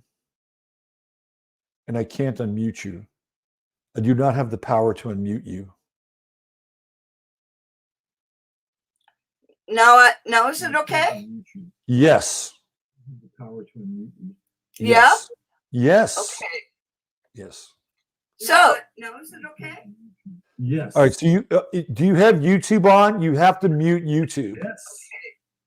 YouTube has a function. All right. So please, all you boomers out there, come on, you got to represent. Let's go. YouTube has a function. All right. So please, all you boomers out there, come on, you got to represent. Now I'm hearing me. You have to turn. You have to mute YouTube, not your mic. YouTube. Okay, mute YouTube. Okay. Now, but There now we I go. can't. Okay, is that good? Yeah. Oh, Perfect. somewhere there's a thumb. Yeah. All right. What's happening? Now, I said to TJ that I wanted to book a reading with you because I think the Dutch will take control of me next week. So I'm being evicted and I have to surrender my business. Now, you've been battling this for a while, right? I mean, this is 10 years. Jesus. 10 years. But this eviction only since the corona lockdowns, Right. So Saturn is my strongest planet. Tenacity is my thing. I'm going to keep going. But now I think I need some direction. I've got Curion on my ascendant. Right. And living in Amsterdam puts it on my my MC. Right. That's it. Yeah. So I had a successful business here for 30 years. But the last 5 years, I'm fighting the city council and they're just so powerful. And every time I get a new business partner, the city threatens them. So they're too afraid. So I'm finding God sends me all kinds of answers and beautiful, beautiful people. But they're afraid because they have good businesses and they don't want to ruin their business to help me. Basically, I need to sell it. And that's the problem. It's like, it's a real estate thing, Robert. It's really hard. I mean, yeah. Yeah. So yeah. I have to look at your chart. And you have my information there. What's that? You have my all my information. I sent it to you when I first subscribed like 3 years ago. Yeah, that's like, the Pleistocene era. Too long ago. Yeah. So you should send me an email. Okay. And I will. I have a few more days.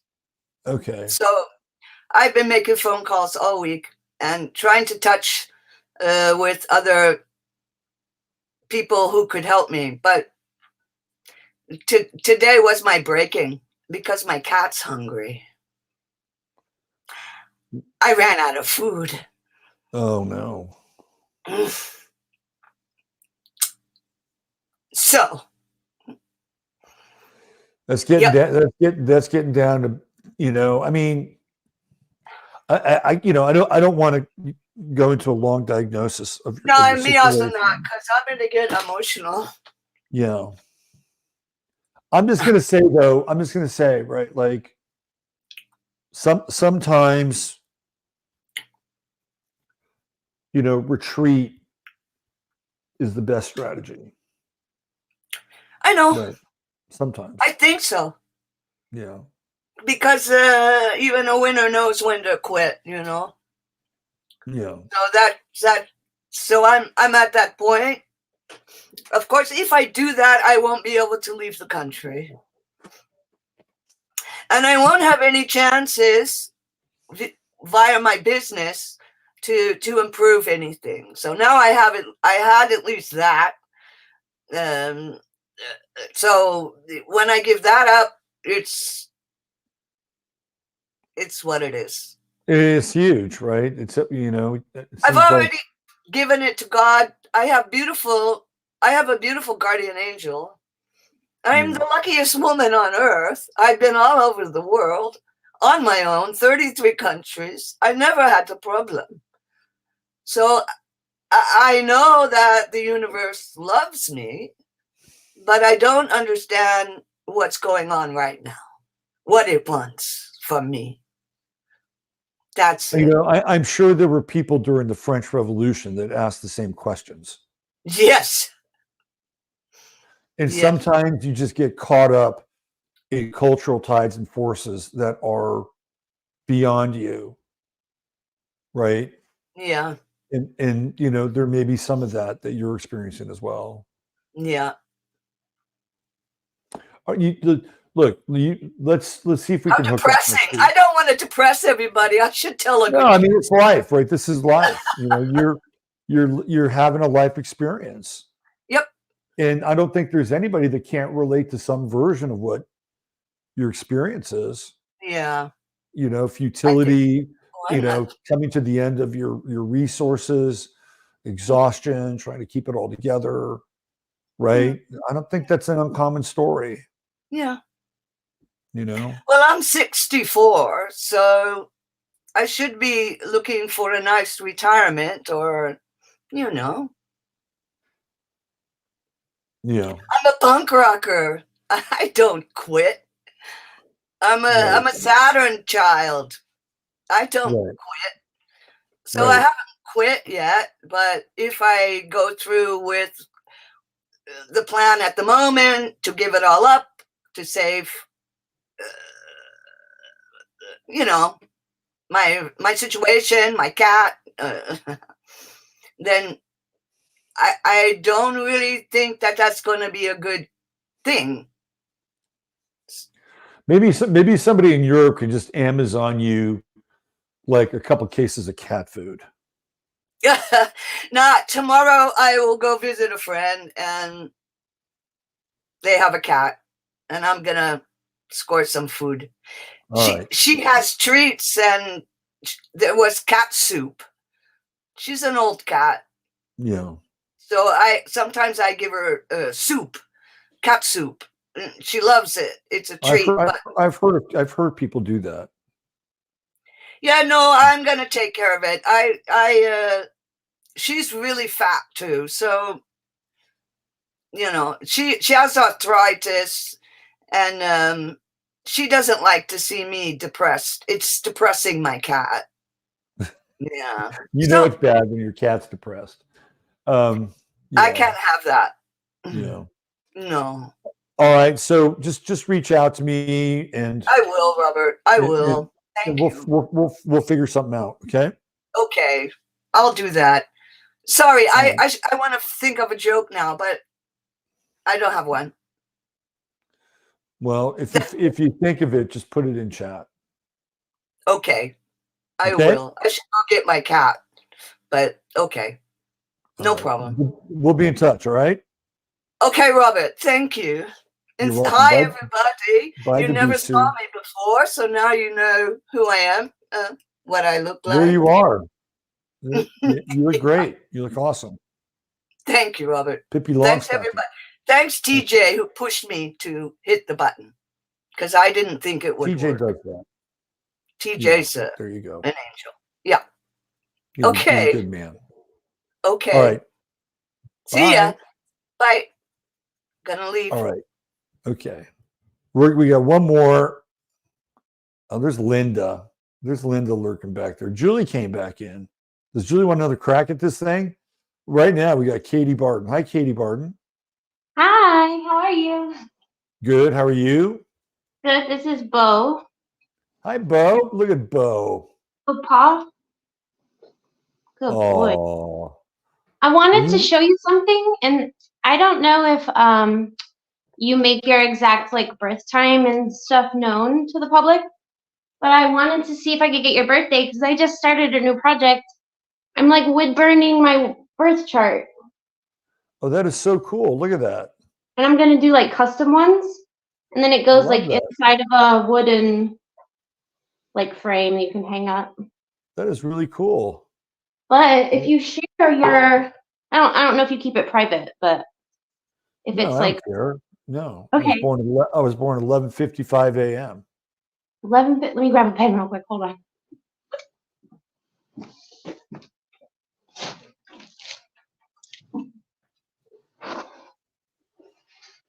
There's a nice looking fireplace there. Okay, I'm back. Let me write it down. All right. What's elbow? 11:55. 55 a.m. Yeah. All right. And where was it? A place called Verdun, Verdun, France. France? Yeah. Okay. And then what's the like time zone? I think it's Central European. Okay, I can look it up. Yeah. Awesome. Yeah, I've been lurking for a while. I guess I found you through like an Emily Moyer interview. We're talking about like clones and sports players and all the high strains, all the woo. Yeah. Yeah, those shows were good for stuff like that. Yeah. And I used to watch Randy Moggins when he was coming out with a lot of stuff, and was in the Unfuckers. I still am. It's like 2016, 15. I'm like a long time lurker. I've been learning astrology through you. I think for the past year, it sounded like gobbledygook. And like just recently, my pattern recognition skills are clicking in. I'm like, oh, okay. Oh, cool. That's great. Yeah. So, okay. So everybody's all up in arms about Pluto going into Aquarius, right? Yeah. So how would we, if you look at your chart, like, would you start by looking at your birth chart where Aquarius is? Sure. And then you see what Pluto does when it's in Aquarius? Yeah, like, what's it aspecting in the chart? Okay. If it's aspecting anything, maybe it's not aspecting anything. Okay. But that's what you would look at. So where Pluto is when Pluto's in Aquarius, what is Pluto in Aquarius? Is it aspecting where Aquarius originally was? Is that how you do it? Or where Pluto originally was? For instance, if you have, let's say your third house is Aquarius, and generally the way that I don't work with equal houses or whole signs, so there's going to be some degree difference. It's not like at 1 degree it immediately goes into your third house, right? Right. But at some point it will. You just have to, what's on the cusp, what degree is on the cusp. Let's say it's 4. The general rule of thumb in Placidus astrology is that when a planet is within 5 degrees of the next house, you can begin reading for that house. Okay. So even though Pluto, let's say your house cusp is at 5, right? If Pluto is at 1, 0 to 1, you can start to read it for the next house. And the closer it gets, the more real estate it has. And then you look at the house. What does that house mean? Is there anything in there? All that stuff, right? My Aquarius is in the 9th house, and there's nothing in there, like on my natal chart. Well, that could be really good for you with astrology.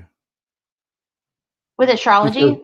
Because the 9th house is philosophy, law, religion, systems. Astrology is a system. Well, right? I'm a 29-degree Pisces sun. Uh-huh. So, in my 12th house. So maybe I'll be a really good astrologist one day. Astrologer. Yeah. What? How much are your courses? Are they like? Can you get chunks of a course, or is it like a whole? So no, you would want it down. So it's all downloadable. Yeah. And it's 16 hours of like lectures and labs, and I cover pretty much everything you want to know for getting ramped up to talk about astrology, at and even practice. There are people who have taken my course that have gone on to become, quote unquote, working astrologers, but also, like Heather Eland, who's an astrologer. She was a student of mine, and I used to meet with her at Whole Foods in Austin every week. And since she was my student, I gave her my course. So she had my course, and I downloaded everything to her. And she's like Heather's like a superstar. And she has gone on to study other things besides what I was able to teach her. And she adopted the whole sign and equal house system, which I don't use. So she's, kind of put her own stamp on, the foundational stuff that I was able to give her. And it's really, it's really affordable. I think it's $295, and it's all shot in for like HD. a college semester of astrology. I mean, it's all HD, really well produced. I don't talk about it that much. I probably should talk about it more because I think it's you great. keep plugging it more. Maybe people get interested enough, you could add another, I don't know, like a lecture people could pay for, like a Patreon thing. Maybe not Patreon, but whatever. Yeah, I just as far as the course goes, it's always there. It's on my homepage here on YouTube. Yeah. So it's there. It's available. And again, there are people who have gone through sort of that gate, and quite a few of them are working astrologers. Another question. You know how on AstroSeek you can use like the advanced tools to try and see other celebrities who have your same like houses and placements and planets and stuff? Yeah. So Andrew Jackson, of all people, has like a lot, and like he's a 12th house Pisces with Virgo moon and like Aries rising. Like he's got, and his like second house is Mars and Gemini, I think. I don't know. He has all these things like in common with my chart. Have you ever read his chart, Andrew Jackson? I haven't, but Pisces season will be upon us sooner rather than later. And, I do astro weather. Yeah, I love I could do it on an astro weather, or I could do it on a Sunday night show. I'd be happy. That'd be cool.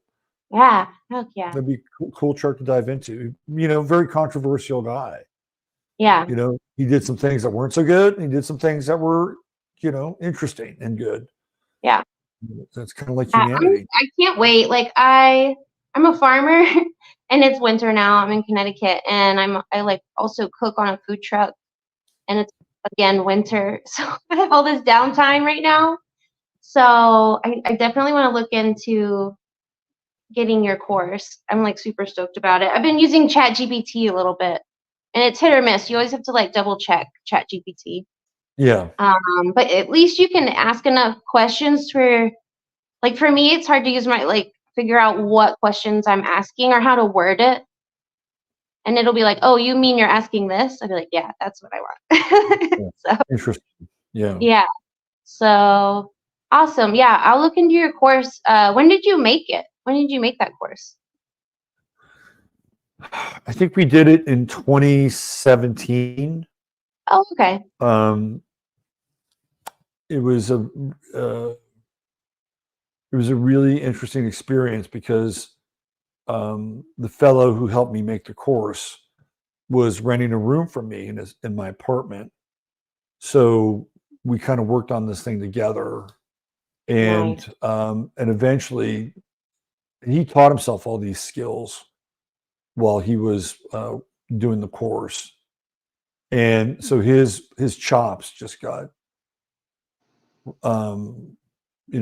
eventually refined by doing the course. And then from that point he got launched into doing video work for other people, and I think he's you know, happy, married, successful. Is a great guy, really great guy. So yeah, I wouldn't have it without him. That's awesome. I bet it was super fun. Well, I'm Yeah. like, I'm awkward and nervous, but I'm glad you let people call in. I'm super excited. I kept asking people in the chat. I was like, does anyone know Robert's birthday? Does anyone know what time? So Well, I there got you to go. corner you and ask you. So, Well, Katie, stay warm up there. yeah, I got a fire going, so I saw barely. that. Looked a little cozy. Looks like you need another log in that fire. I know. It's like snowing a little bit, but not sticking, which I like snow when it sticks. Okay, So, absolutely. All right, oh, okay. I'm going to I'll jump let you off. go. Okay, have Bye. a great weekend, Katie. You too. Bye-bye.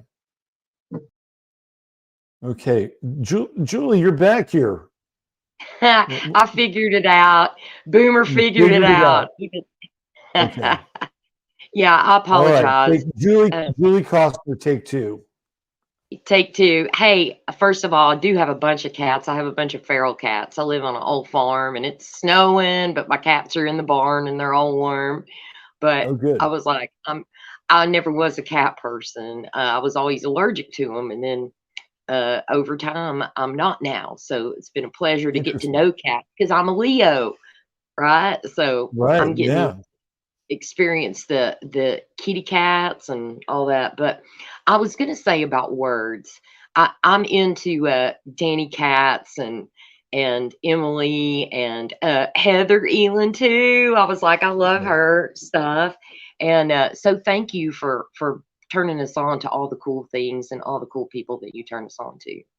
It's been a Oh, lifesaver yeah. for me to run into you over the coof and for how everything has went down now. And so I am noticing after I'm a maybe this will gauge easier for you, and I'll try to keep this brief.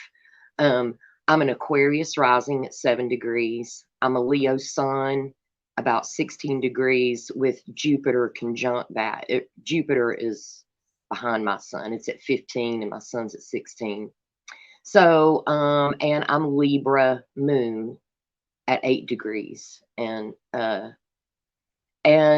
so, I have been watching Leo King and some other Leos go through their own thing with the Pluto in the 12th house, Right. right? Pluto Yeah. went through my 12th house in Capricorn, Mhm. and it did clean it out. I mean, it aged me. I lost all my parents and all those people. Things are completely different, and it's Yeah. been a rough ride. Now, one of the things I have is Mars straight up on my midheaven in Scorpio. I'm one of Oh, those wow. people. And Wow. I'm an artist, okay? And I've always been a freelancer, and it's been tough, man, because been told my whole life, get a job, and all that, right? So I'm trying to figure my place in this world because I got dumped in 2020 by all my art buddies, right? I mean, I was an Isn't old that punk rock. weird? You would think that like artistic and creative people, I mean, might have a few cells of independence in their brain. yeah, And it's just amazing how, I mean, because being an artist in a lot of ways is being a nonconformist. yes, You're not conforming to the machine. You're going to take a creative path. You're going to take your chances being independent. And you would think people that have that kind of mindset and mentality that would just carry over into other parts of their life. But that's yeah. not always true. Yeah, most of the artists that I had a mutual friend that was a musician artist. We went to college together, and he killed himself. He was a Gemini. He killed himself this past August. I think it was medication induced. He was on a seizure medication Yeah. and killed himself within a week. And so, through that, I've had to talk to some of my old buds, right? And they're all still very left. And man, I have noticed that I have triggered so many people with like things that I did not realize would trigger them, and just like trying to answer their questions. And the certain words that I say. So I see the brainwashing, and it even makes them very angry when I say it's brainwashing. You know, And I'm like, well, I don't know what else to call it, but if you're getting triggered by words that I say, just subtle words, then it's the language, and it's like a dog whistle, And so I'm I don't know. I'm kind of wondering how my warriorship will fit into here. I'm trying to get back in the swing of things, but I lost my fan base, and like it's been weird kind of fitting back in. And I have Neptune next to that Mars in my midheaven right, in Scorpio, and I was in the movie business years ago, so I was right. like, I hear astrologers call that, and I'm like, I have a lot of, Yeah, Neptune and Pisces, and Neptune/Pisces rule the movies for a number of different reasons. But man, that's really creative. Neptune and Mars on your midheaven. I bet you're a good artist. Well, I don't want. I would let other people be the judge of that, but I do psychedelic work, illustration, That's very and Neptunian too. and Yeah. yeah, and so I I have been told that I'm very good. I would say that. I don't want to toot my own whistle, but Yeah. I have a lot of skill, and I like detail and eye searing color, and so I enjoy your backdrops. Oh, this is just an AI thing I cooked up today. I see all that AI y'all do. I'm very well, I mean, I'm not You're an gonna artist. I don't have that skill, but but yeah, if I did, I would do it myself, but I don't. And it yeah. took me about 20 minutes to come up with something. And it wasn't even anything that I was looking for, but they churned it out, and I thought, well, it's kind of interesting. I'll just use it as Oh, a I think it's a wonderful tool I can appreciate it. I mean, you know, um, I'm into the world enough that's where I'm like feel pulled, I guess, because I was always a person that was friends with everybody, right? Yeah. Because Yeah, the I'm an Libra moon, observer, I'm Aquarius an rising. artist, Yeah. you know, I'll try a little bit of this and a little bit of that, and I'm kind of like, I wish what's going on is I wish it wasn't like this, but it's really difficult to talk to people again and try to not mention all the things that will hurt people's feelings. It's like, where do you, how do you have boundaries on that? And, I agree with everything that you were saying about words. That we should be able to use them as a poet because I'm like, I can play the guitar, I write poetry, I'm into all the facets of creativity. So I really think it's very important for us to not be able to like lose any words or really any books. It's just like don't have the Agreed. dirty books in the library, right? The Yeah. kids' library isn't the place for dirty books. There's Yeah. somebody in the neighborhood that always buys a dirty book. We passed around Judy Blume Forever in 6th grade. Somebody will have that book. You don't have to worry about it being in your library, right?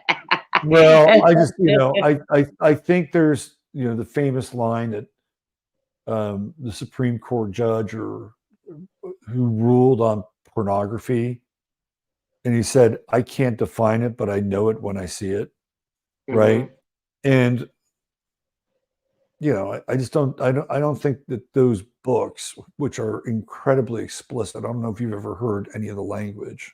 Oh yeah, it blew me away. I was Yeah. like, whoa, but I would want my kids reading that.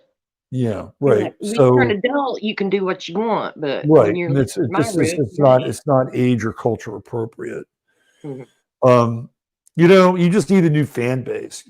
Get yourself, Yeah. start making merch, start making cool t-shirts and mugs, and get a Teespring account and get a new fan base and turn your ideas and your passion and your creativity into something that other people say, I want that. I want to wear that. I want to put that on my coffee mug, or I want to put that on my cap or whatever. I mean, that would be my idea, my suggestion. Yeah. So, even that, well, I was like, I'm going to mention this, then I'll let you go. I was like, you've got a beautiful show, and I don't want to ruin it. you're doing fine. Right. There at the end, shebang, right? Yeah, I did a silhouette that I thought was very beautiful, and it was I went to a black what everybody called the black school in my community, Yeah. right? And it was about 40, 60, and I grew up in Alcoa, Tennessee, where the aluminum company of America is, and that was a great, like, Mr. Rogers' neighborhood is where I grew up, basically, and so most of my teachers were Black ladies, right? So I'm very familiar with that culture and love it. And, they taught me a lot, but Yeah. I'm influenced by that artistically, and I like a silhouette of a good afro. And I drew a silhouette of a Black lady with an afro and great earrings, a great body shape, sexy legs, and she's holding a Doberman. And I love that silhouette because it's powerful, and I don't know, I just whipped it out. And I was going to do a mutual project with a friend of mine that I had gotten together with that, we don't agree on a lot. And when I sent that to her, she didn't want to do anything with it, and was kind of insinuating that I didn't have a right to put any art out like that because I'm not Black. And so these things are blowing me away. I'm like, what? I should be able to draw whatever I want. And like, I don't have a problem with it. And, I think most of the Black people that I know would not have a problem with it either. They would think it was beautiful. Right. Right. And so it's really put a great twist on things for me. I'm sure I'll work it out. And, but I couldn't agree with you more about words, about the message that you're touting these days. And, I'm just with you, and I appreciate this community, and I'll really quit blabbing. Well, I'm glad you made it back on. Yeah. And represented, the boomers here in solving your tech issue. So you redeemed your generation. Yeah, I figured it out. It's only been like I was on Dr. Longo's StreamYard a couple of times. Yeah. And but I actually typed it in, so I'm new at it. So now I know. Now I figured that. It's just repetition. That's all it is. You just got to keep doing it. Yeah.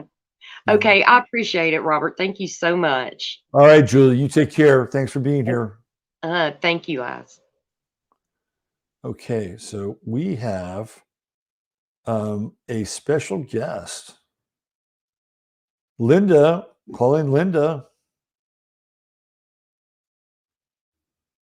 There you are. Hi. How are you? I'm so excited to talk to you.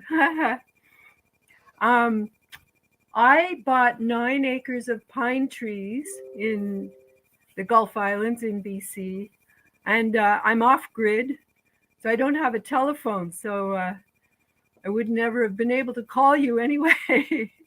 So this is great. I haven't even talked to anyone for a week.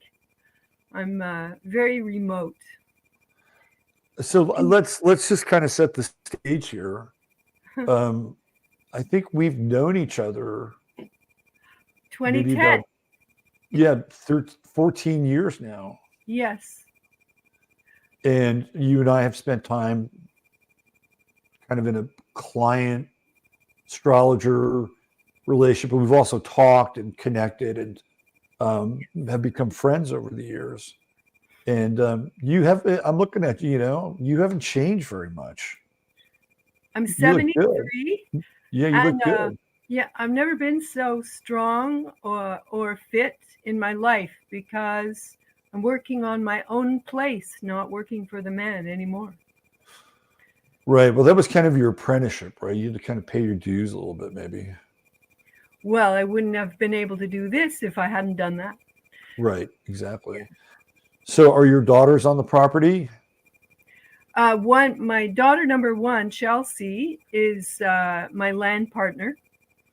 And my daughter number 2 is why I'm calling in, because that eclipse on March 24, I think, is the due date for my first grandchild. And I had the chart up here to tell you why I think that. But anyway, she's Virgo. She has Virgo at 8 degrees of Virgo. And Juno is there on the day of the eclipse.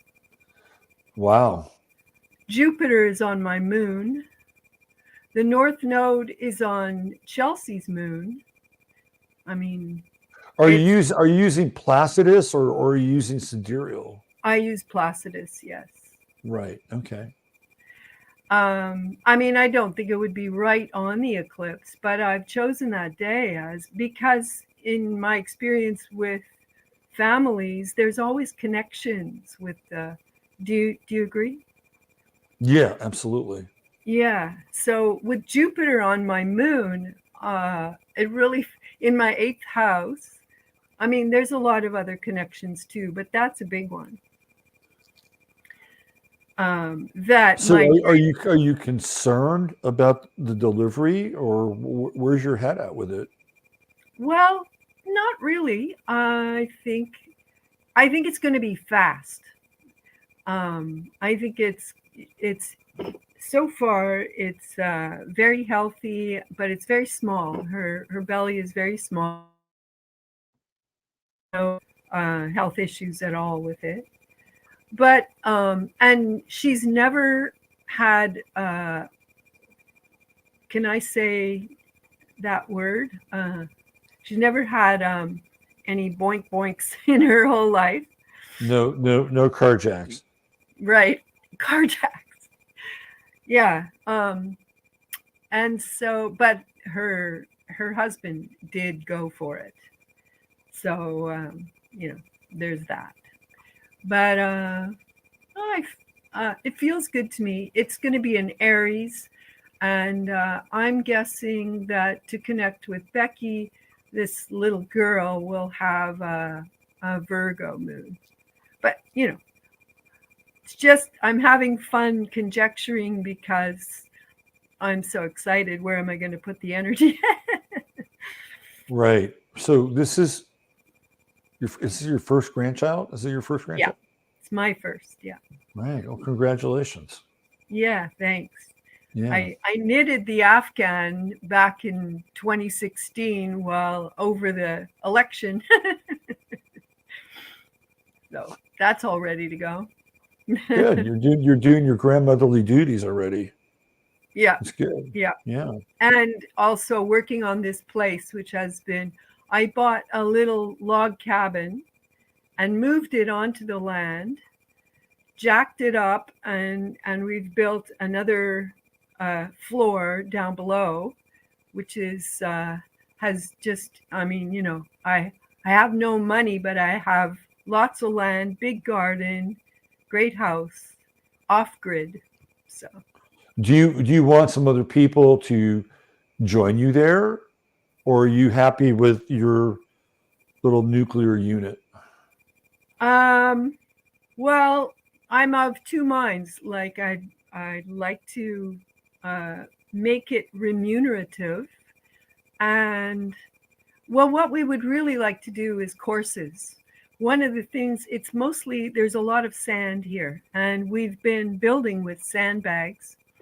And we like to show other people how to do that. There's just so many things that you can learn. Right now, my garden is quite funny because all that's left at the moment is the electroculture copper pipes sticking up. So, and that's really cool because I started with just sand. I did hugel culture, which means I dug a 3-foot deep trench, filled it with all the debris, tree stumps and etc., and then covered the sand back over and started my garden. So then over the years, that rotting matter will feed the garden.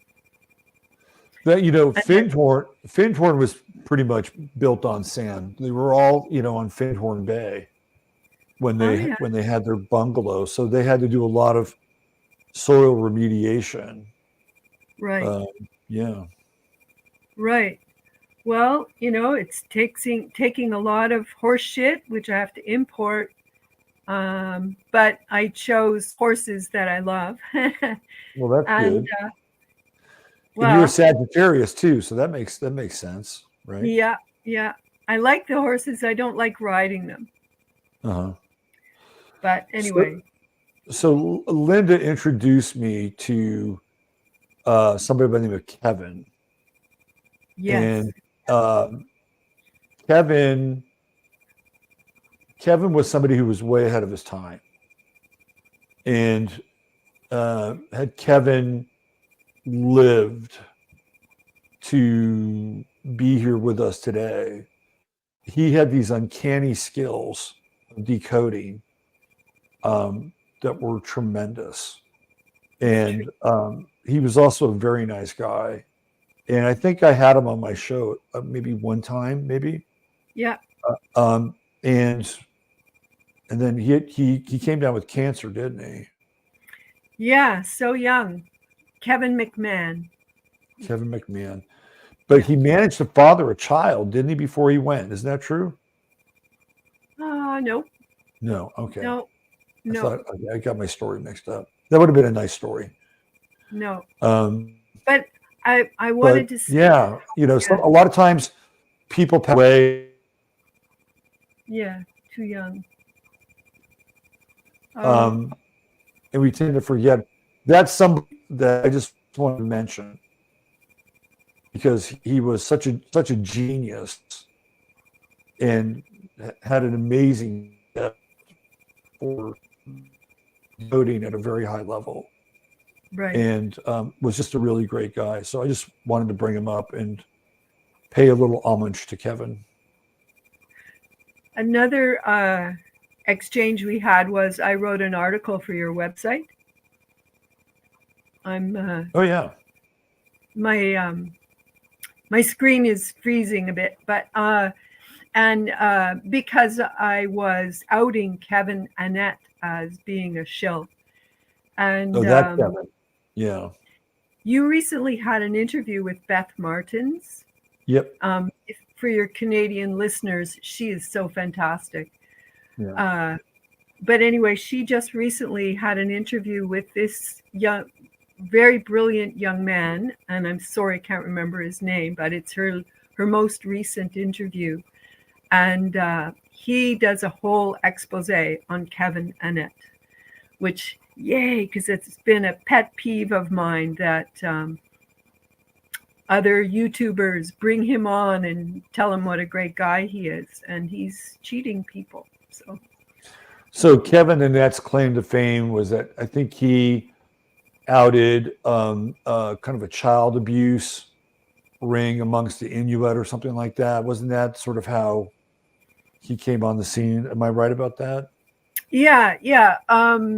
He had a church in Port Alberni, and he was let go as minister of that church because he claimed that the Queen ate babies.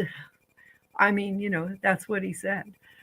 And that there were little graves all around that church. Right. Well, it's close enough to the truth that now, especially nowadays, people are buying it as true. But what he did was take a very deeply disgusting wound in our country and use it for his own personal gain. Right. So people sent him money so that he would follow this up, and he was traveling the world having a great time. It's not uncommon, unfortunately. Oh God, yeah. Yeah, that happens quite a bit. Yeah, it would almost be, more spiritually pure if he didn't claim his name as Kevin Annette or had some kind of just cipher or nom de plume. It never showed his face, right? I mean, that's where you get into sort of the non-self. And I do think that people, if they're sincere and have character, that they should receive some form of support for their work if it's helping and being meaningful to others. I'm not opposed to that at all, obviously. But, then there's also the exploitation part of it too. Right. Yeah. Well, this is Beth's work. Beth Martins is looking for real heroes in the world, which is why she found you. And she also had a recent conversation with Freeman. That was great. Yeah. So, I mean, she's got a good spidey That's sense. great, man. She's great. Yeah. And she's knows enough about like legal standing and that kind of stuff, and sort of the underbelly of law, and she brings a lot to the table. She's quite something. Yeah. Yeah. Yeah. So, well, Linda, I feel like we're just having kind of a conversation with me and you here. Right? I know. Sorry, but it's really great to contact you again. I'm in the background listening, but and I love your chat. They're very responsive and fun to chat with. And Good group. Chatlandia, is it? No, it's changed their name now. Well, I changed it. You changed it to Chataria. Tartaria. Chatlandia sounds a little more quaint, but I got into Tartaria, and I'm like, we got to have Chataria. Yeah. So. Right. All right, Linda. Great seeing you. Yeah. Thanks for talking to me. Godspeed with your granddaughter. Yeah. See what happens. Yeah. All right. Okay. You take good care of yourself. Thanks, Robert. Bye for now. Bye. And that does it. We have reached the end of the show. Nice little call-in segment today. Wow, a lot of you wanted to get on here and test your chops with technology and talk. That was great. All right, I'm going to transition into the next part of my day. We will have a guest next week, I promise. And I will endeavor to work on that over the weekend. Set something. I got somebody in mind. Be a great guest, which is what we normally do here. All right, thanks for being here. Check out that Jason Whitlock interview. It'll challenge you on a lot of levels, but it's worth watching. Use your head in order to discern what's real, your heart to set what's possible. I'm Robert Phoenix. Mods, thanks for all your help. Everybody else, thanks for your support. Take care. Bye for now.